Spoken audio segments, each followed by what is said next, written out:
بإحسان إلى يوم الدين. أما بعد فقد حدثني بهذا الحديث الشيخ محمد ياسين الفاداني رحمه الله تعالى، وهو يرويه بإسناده إلى سيدنا معاذ بن جبل رضي الله تعالى عنه أن رسول الله صلى الله عليه وسلم قال له: إني أحبك فقل اللهم أعني على ذكرك وشكرك وحسن عبادتك. فقال لي الشيخ محمد ياسين الفاداني: إني أحبك فقل اللهم أعني على ذكرك وشكرك وحسن عبادتك.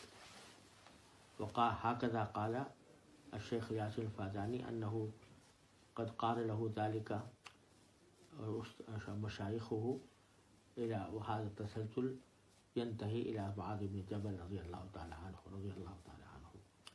فأنا أقول لكم إني أحبكم فقولوا اللهم أعني على ذكرك وشكرك وحسن عبادتك.